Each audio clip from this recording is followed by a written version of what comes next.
Versalhes era o ideal autoritário, esplêndido, porém regimentado. Mas havia aqueles que olhavam além das regras do absolutismo para as regras e direitos do homem. O absolutismo e o contrato social, hoje em A Tradição Ocidental.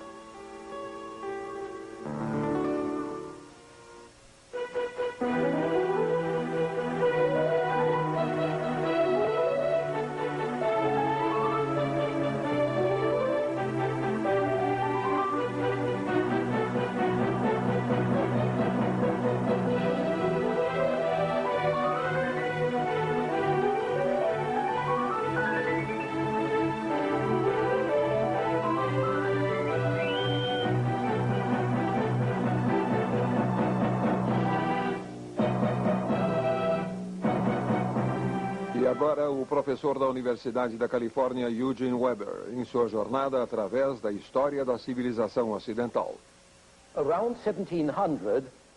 Por volta dos anos 1700, a Europa vive entre dois polos de atração, a Inglaterra e a França. Dois tipos de cultura, dois modelos de como a sociedade deveria ser, mais ou menos autocrática, mais ou menos disciplinada, mais ou menos organizada. Os dois sistemas contrastantes competem em vários níveis pelo poder no mundo, inclusive pelo domínio cultural. Era a luta pela supremacia entre os quartéis franceses e a casa de negócios inglesa, entre os jardins ingleses informais e os parques franceses formais, entre distúrbios por causa da fome na França e os distúrbios políticos na Inglaterra. No início, a competição parecia unilateral porque durante quase todo o século XVIII, o domínio cultural francês parece se igualar à sua preponderância política. Tal como a obra de Corneille, a influência de Versalhes penetrou nos hábitos da sociedade educada. Primeiro, a moda em roupas, comida e lazer. Depois, a moda de comportamento.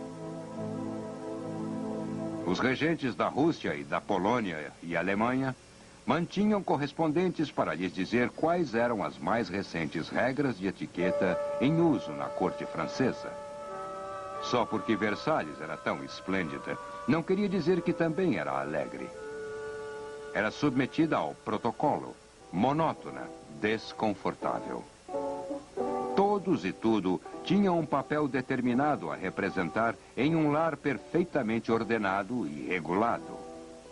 O individualismo anárquico de tempos atrás tinha sido banido, tanto na arte como no ritual da corte. As obras de arte individuais perderam sua individualidade, tornaram-se partes de uma grande e monumental decoração. Versalhes era, na verdade, um ideal autoritário com sua disciplina, sua estrutura fechada e impressionante, censura, limitações.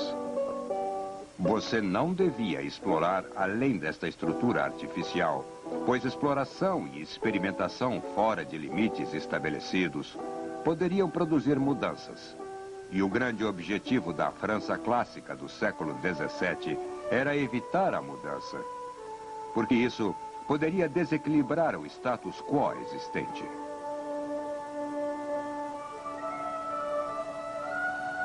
Todas as curiosidades da mente humana deveriam ser vigiadas. Elas não eram apenas perigosas, eram também tolas. Pascal, que foi provavelmente o maior gênio da França do século XVII, declarou que todos os problemas dos homens vinham do fato de que eles não ficavam silenciosamente em casa, dentro de seus quartos, fazendo o melhor com o que tinham. Claro que Pascal falava da fé e da privacidade, na qual você poderia resolver sua espiritualidade e seu contato com Deus. Ainda assim, esse era o pensamento de homens que tinham seu próprio quarto para ficar. Era a opinião de homens satisfeitos numa sociedade satisfeita, cuja preocupação suprema era a de conservar a estabilidade e o status quo. Essa era a essência do espírito clássico. Ele amava a estabilidade. Era a calmaria depois da tempestade do Renascimento e da Reforma, depois daquelas grandes marés de movimento, questionamento e aventura. Agora era hora de descansar e meditar. Hora de parar de criticar, parar de desejar mudanças. Portanto, política, religião e arte foram retiradas de todas as discussões dos últimos 2 séculos. O navio da humanidade tinha que ancorar finalmente no porto e todos os homens sábios desejavam que permanecesse lá para sempre. Tudo se encaixava no lugar. Tudo era perfeitamente ordenado. Por que os homens se arriscariam a experimentar? Por que arriscar especulações que perturbariam tudo de novo? É óbvio que não se pode evitar que o mundo gire. A perfeição de um homem é o caos de outro. Assim, o absolutismo levava em si as sementes de sua própria dissolução. Ele refletia o triunfo dos valores seculares sobre os espirituais, o triunfo do governo moderno sobre o feudalismo. Mas isso não apenas significava o triunfo da coroa, era também o triunfo da Casa de Comércio, que levaria a uma mudança, quer a coroa gostasse ou não. E que ia fazer pender a balança do modelo francês para o modelo inglês.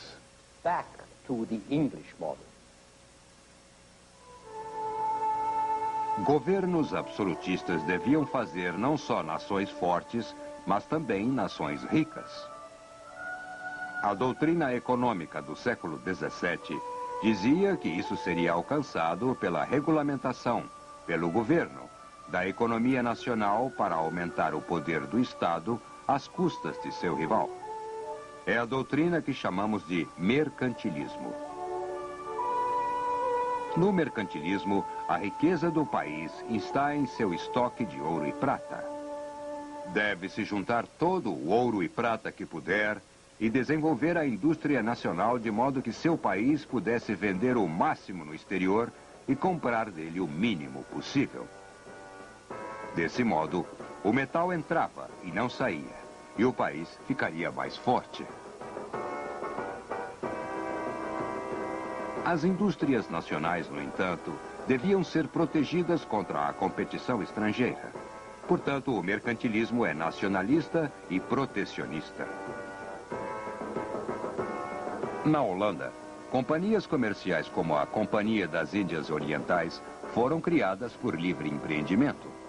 Mas na França, Itália e Europa Central, seria o Estado que fundaria portos como Brest, estimulando companhias mercantis e mercadores a seguirem o que Colbert chamava de Guerra Pacífica. No início, os homens de negócios gostaram disto, mas na medida em que seus negócios cresciam, começaram a mudar de ideia. O capital comercial não é contra o investimento estatal, mas não quer o controle estatal. E o Estado mercantilista, classicamente, diz aos negócios o que fazer, como Luís XIV diz ao Conselho Francês de Negócios aqui. Com o tempo, os negócios queriam dar sua opinião em como o Estado devia ser administrado. Ao mesmo tempo, os valores do desenvolvimento mercantil começaram a afetar o modo como as pessoas pensavam a lei e a sociedade. Deste ponto de vista, a lei era um assunto prático, separado da religião. Do mesmo modo, a política não tinha nada a ver com a teologia. Estes senhores práticos são magistrados holandeses pintados por Rembrandt.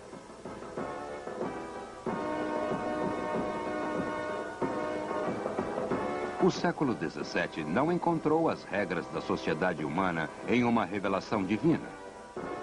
Estudava-se a natureza e o homem. O ser humano tem vontade, pode afetar seu destino, não precisa necessariamente obedecer à vontade dos outros. Pode buscar sua própria satisfação e felicidade, o que implica em direitos dos homens. E ainda mais, é um ser dotado de certas faculdades, o que significa que deveria usar tais faculdades. E a natureza o fez gregário e sociável. Ele quer viver em sociedade, o que quer dizer que ele tem uma consciência social, que ele é capaz de ter responsabilidade social. Essa é a regra vital, não escrita, que a natureza cunhou no coração do homem, assim argumentava um jurista holandês chamado Hugo Grotius, pensador que forneceria a base da lei internacional, tal como é concebida até hoje.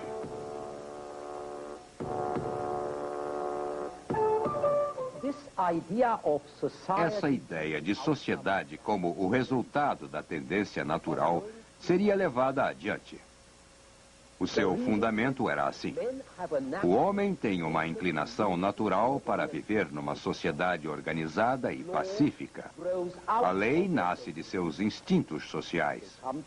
Eles se reúnem e fazem um negócio, um contrato. Concordam em defender a propriedade contra a transgressão. Concordam em se submeter a uma autoridade comum.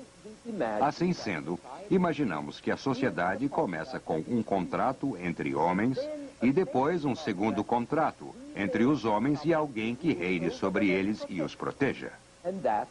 E esse é o contrato social. Na Europa do século XVII, as pessoas queriam um poder forte que defenderia a ordem e a paz e se lançasse na expansão comercial. Então eram favoráveis, ou pelo menos aceitavam, a monarquia absoluta. Mas se decidissem que a ordem, a paz e os negócios sairiam melhor sob outro regime, provavelmente mudariam de ideia, o que é exatamente o que aconteceu na Inglaterra, onde ocorreram as revoluções políticas históricas do século XVII e onde teorias políticas foram elaboradas para justificá-las. Na Inglaterra, como se lembram, a rainha Elizabeth confirmou o estabelecimento do protestantismo de seu pai, Henrique VIII. E quando Elizabeth morreu em 1603, ela foi sucedida por seu parente protestante mais próximo, o rei da Escócia, Jaime VI, que veio à Inglaterra para reinar como Jaime I. A Bíblia do rei Jaime, a propósito, recebeu o nome dele. O filho de Jaime era Carlos I. E Carlos tinha algumas das tendências de Richelieu e Luís XIV, com cuja tia ele se casou. Ele não gostava de sofrer limitações ao seu poder. Tentou governar e aumentar os impostos sem o parlamento, unificar e controlar a igreja anglicana. Em outras palavras, ele queria ser um rei absoluto. Mas, diferente de Luís XIV, ele fracassou. Problemas religiosos na Escócia, revoltas na Irlanda, complicações políticas e religiosas na Inglaterra criavam uma situação desfavorável para Carlos I. O parlamento não votava o pagamento de impostos para apoiar suas forças armadas, porque se o poder militar do rei fosse muito forte, ele poderia obrigar o parlamento a votar como quisesse. Isto é, poderia obrigar o parlamento a pagar impostos, ainda que não tivesse votado a favor deles. Em 1642, Carlos tentou prender 5 líderes da Casa dos Comuns e no conflito declarou guerra contra o parlamento. Foi assim que começou a Guerra Civil Inglesa, cujas maiores batalhas foram representadas em gravuras do século XVIII. A guerra durou 7 anos, causando a aniquilação do exército real e a rendição de Carlos I. Continuando suas intrigas contra o parlamento, mesmo depois de sua derrota, Carlos foi julgado e executado em 1649. O breve período republicano que se seguiu sob Oliver Cromwell não foi muito bem sucedido. Quando o parlamento discutia uma moção para desmobilizar o exército de Cromwell, exército que tinha se tornado muito poderoso depois de sua conquista na Escócia e na Irlanda, Cromwell retaliou, dissolvendo o parlamento e governando daí em diante como Lorde Protetor. Quando Cromwell morreu, em 1658, os Stuarts retomaram o trono com Carlos II, só até outra revolução do parlamento, a Revolução Gloriosa, assim chamada porque foi quase sem derramamento de sangue. Ela derrubou o sucessor de Carlos II, Jaime II, em 1668 e colocou no trono um holandês, o príncipe Guilherme de Orange, que a história conhece como Guilherme III. Esta é uma gravura holandesa da época, mostrando Guilherme chegando à Inglaterra. Assim, no fim do século XVII, o poder absoluto da coroa tinha sido eliminado e o conflito para a supremacia terminou numa espécie de parceria entre o parlamento e o rei, onde havia competição e muita tensão, mas que acabou por estabelecer uma monarquia parlamentarista. Cada uma das duas revoluções da Inglaterra também inspiraria uma grande quantidade de pensamento político. Em 1651, 2 anos depois da execução de Carlos I, Thomas Hobbes publica Leviatã e John Locke publica seu Tratado do Governo Civil, em 1688, o ano da Revolução Gloriosa.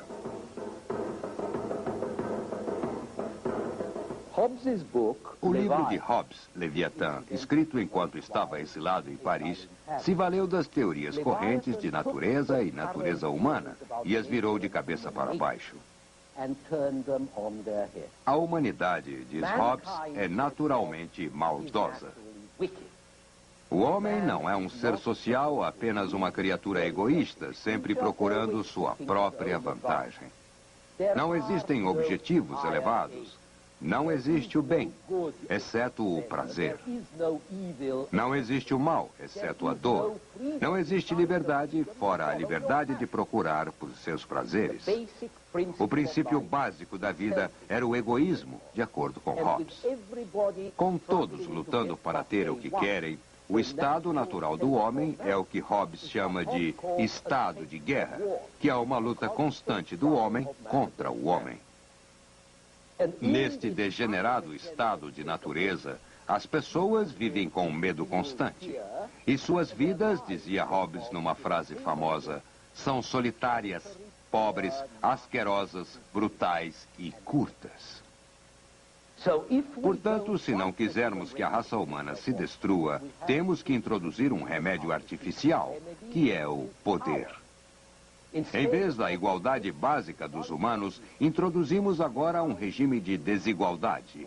A única coisa que pode salvá-los da destruição e desconforto que os homens livres impõem uns aos outros. Em outras palavras, criamos uma sociedade política, sob a autoridade de um monarca que necessariamente tem que ser absoluto. Não adianta falar de contrato social, diz Hobbes, porque o homem não cumpre contrato algum. A única coisa que pode reprimir seus instintos selvagens é a força e o medo que a força inspira. Então, o rei absoluto deve ter o poder das armas e também o poder de arbitrar as disputas, o que chamamos de justiça. E desde que não se pode reconciliar liberdade e vida, pois a busca da liberdade leva à anarquia e à perda de vida, é melhor escolher a vida, pois sem ela, a liberdade não ajuda muito. Por mais arbitrário e desagradável que possa parecer, ainda é melhor que a liberdade selvagem do tome o que puder, da qual nos preserva. Então, o estado de Hobbes é, na verdade, um Leviatã, uma máquina enorme e monstruosa, que toma o lugar da sociedade natural.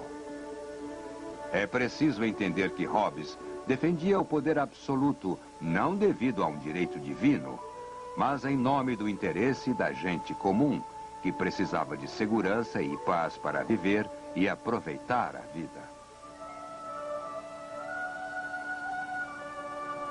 Ele não estava interessado na majestade do poder, mas em sua utilidade. Seu regente absoluto tinha que mostrar serviço, seria julgado no seu êxito em oferecer não a justiça ou virtude, mas paz e prosperidade, que é bem como muitos de nós julgamos nossos próprios regentes, gostemos ou não. Hobbes sempre chocou as pessoas respeitáveis. Mas, por sorte, as pessoas respeitáveis teriam um filósofo a seu gosto, em John Locke. Locke, que navegou para a Inglaterra com Guilherme de Orange, acabara de elaborar uma teoria que poderia ser usada para justificar o afastamento do rei anterior, Jaime II, rei por direito divino. Ele estava decidido a provar o direito de um súdito de se rebelar contra o seu soberano.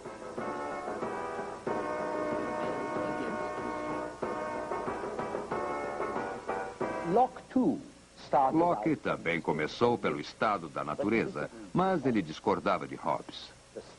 O estado da natureza é simplesmente imperfeito, dizia Locke. Para remediar sua imperfeição, os homens se reuniram e concordaram em um contrato social. Este contrato foi concluído entre os homens para sua própria vantagem e implicava em jogar o jogo da vida em sociedade, por regras definitivamente estabelecidas. Se alguém infringir essas regras, é um fora da lei. E se for o regente que infringir as regras, então qualquer membro da sociedade, e é claro, a sociedade como um todo, tinha o direito de apelar para as regras que tinham sido aceitas. Se necessário, teria o direito de apelar por elas pela força. A conclusão de Locke foi simples. Se o Poder Executivo não agir de acordo com sua finalidade, se infringir as liberdades do povo, então esse poder deveria ser removido das mãos de quem o detinha. Se o povo tivesse razão de suspeitar que um candidato a tirano estivesse preparando os meios para escravizá-lo, teria direito, por lei natural, de tomar ação preventiva e, por rebelião aberta, evitar que ele levasse a cabo seus planos.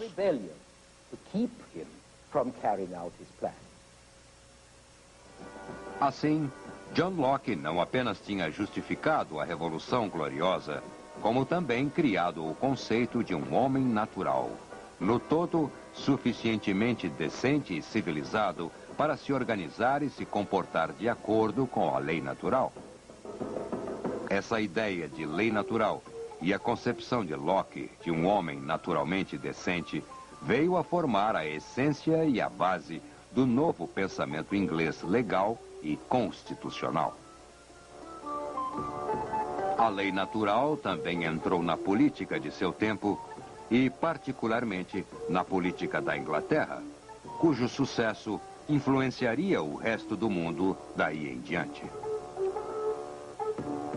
E ainda mais, fez uma aliança com o protestantismo, influenciando-o tanto que gradual e crescentemente a ideia da perda da graça divina pelo homem foi abandonada a favor da nova ideia, a possibilidade da perfeição humana e a possibilidade de perfeição da sociedade pelo homem.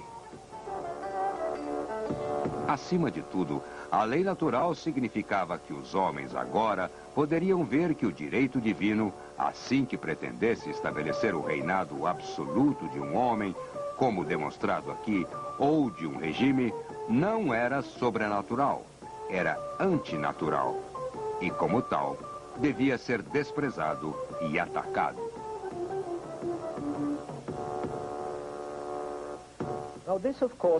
Bom, isso foi apenas o começo. O desenvolvimento e a difusão de todas essas ideias chegaram até nossos dias. Mas o século XVII marcou um estágio decisivo, porque a teoria dos direitos naturais, a teoria dos direitos do homem, finalmente, a realidade dos difíceis fatos foram reunidas na Revolução Gloriosa de 1688 e nas ideias e instituições que saíam dela.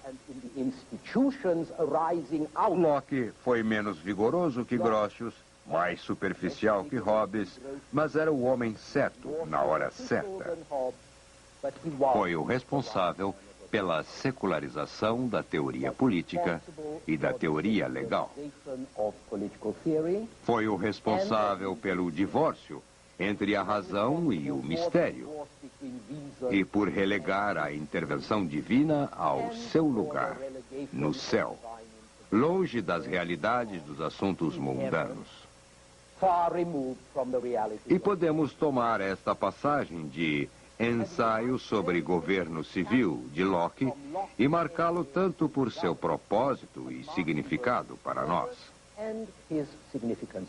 O estado da natureza tem uma lei da natureza para governá-la, que obriga a todos, e a razão disso é essa lei, que ensina à humanidade a qual irá consultá-la.